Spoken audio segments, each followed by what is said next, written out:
Hi hello, എന്തൊക്കെ വിശേഷം? എല്ലാവർക്കും സുഖമാണോ? ഇന്നലെയൊക്കെ നല്ല മഴയായിരുന്നു. രാത്രി നേരെ വെളുക്കോളം മഴയുണ്ട്. അത് മാത്രമല്ല നല്ല കാറ്റും ഉണ്ട് കേട്ടോ. അപ്പോൾ നമ്മളെ അങ്ങീക്കാരെ കഴുങ്ങേ ഇപ്പോൾ ഈ തോടിൻ്റെ അക്കരെയുള്ള കഴുങ്ങാണ് കേട്ടോ. കണി കാറ്റ് കൊണ്ട് വീണിക്കണ്. ഞങ്ങളൊന്നും അറിഞ്ഞിട്ട് തന്നെയല്ല, അങ്ങോട്ട് വീണിട്ട് നമ്മളെ വീടിൻ്റെ മുകളിൽ കൂടെ ഉണ്ടായിട്ടുണ്ട് അല്ലേ. അപ്പോൾ അപകടമൊന്നും ഉണ്ടായിട്ടില്ല കേട്ടോ. മെല്ലെ അങ്ങോട്ട് ചാഞ്ഞ് കടന്നിക്കുകയാണ്. ഞാൻ ശരിക്കും കാണിച്ചു തരാം കേട്ടോ. മെല്ലെ ചാഞ്ഞ് കടന്നിക്കുകയാണ്. കുഴപ്പമൊന്നും ഉണ്ടായിട്ടില്ല ആർക്കും. കറണ്ട് കമ്പിയുമ്പോൾ കൂടെ ഇങ്ങനെ കടന്നിക്കുകയാണ്. ഞാൻ ശരിക്കും കാണിച്ചു തരാം. അപ്പോൾ എനിക്ക് ഈ ഒരു ഇതിൽ പറയാനുള്ളത്, എല്ലാവരും ഇങ്ങനെ മരങ്ങളൊക്കെ ഉണ്ടാകുമ്പോഴേ നല്ലോണം സൂക്ഷിക്കുക. കാറ്റൊക്കെ അടിക്കുമ്പോൾ ഇങ്ങനെ പൊളിഞ്ഞ് ചാടുന്ന വീട്ടിലൊന്നും നിൽക്കാതെ മരത്തിൻ്റെ ചോട്ടിൽ നിന്നൊക്കെ മാറി നിൽക്കുക കേട്ടോ. അപ്പോൾ ഇതിങ്ങോട്ട് നോക്കി ഈ കമ്പിമ്മ കൂടെയാണ് കിടക്കുന്നത്. നമുക്ക് ഇപ്പോൾ വെട്ടി മാറ്റിയ കുഴപ്പമൊന്നുമില്ല, നമ്മളെ വീടിനൊന്നും കുഴപ്പമില്ല കേട്ടോ. അപ്പോൾ ഞാൻ ജസ്റ്റ് ഒരു കുഴപ്പമുണ്ടായിട്ടല്ല, വെറുതെ ഒരു വീഡിയോ എടുത്ത് കാണിച്ചു തന്നാണ്. ഇങ്ങനെയുള്ള സമയങ്ങളിലൊക്കെ നമ്മൾ നല്ലോണം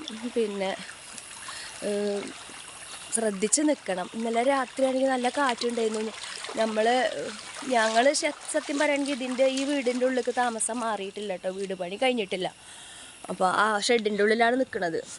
പിന്നെ അതിൻ്റെ ഉള്ളിലേക്ക് ഇങ്ങനെ മൂടി കെട്ടിയതുകൊണ്ടേ ഒരു വിവരം അറിയില്ല, സൗണ്ടൊന്നും കേൾക്കില്ല. കാറ്റിൻ്റെ സൗണ്ടൊക്കെ ഉണ്ടായിരുന്നു. കുഞ്ഞാണിയൊക്കെ ആണെങ്കിൽ ഇന്നലെ ഉണ്ടായിരുന്നില്ല, നല്ല മഴയായിരുന്നു. അപ്പോൾ കണ്ടോ. അപ്പോൾ കൂട്ടുകാരെ, ഇങ്ങനെയുള്ള അവസ്ഥകളിൽ എല്ലാവരും മാറി നിന്നുകൊണ്ട്, ഇതിപ്പോൾ നമുക്ക് ആപത്തൊന്നും ഉണ്ടായിട്ടില്ല. ഓരോ കഴുങ്ങൊന്ന് പോയി, നല്ലൊരു കഴുങ്ങായിരുന്നു കേട്ടോ. അത് പൊട്ടി വീണു, നല്ല മൂത്ത കഴുങ്ങായിരുന്നു. അപ്പോൾ നമുക്ക് പേടിയാണ്. ഞങ്ങളെ വീട്ടിലും തന്നെ കണ്ടില്ല, കഴുങ്ങുകൾ ഉണ്ട്, രണ്ട് സൈഡിലും കഴുങ്ങാണ്. അപ്പോൾ എനിക്ക് പേടിയാകുക, കാരണം കാറ്റടിച്ചാൽ അപ്പോൾ അതും തന്നെ നമ്മളെ വീടിൻ്റെ മുകളിലേക്ക് ചാടാൻ സാധ്യത ഉണ്ട്. അപ്പോൾ ഇന്നത്തെ വീഡിയോ ഇത്രയേ ഉള്ളൂ. അങ്ങോട്ട് ആ തലക്കൊക്കെ അങ്ങോട്ട് കണ്ടില്ലേ, ഒന്നും പറ്റിയിട്ടില്ല.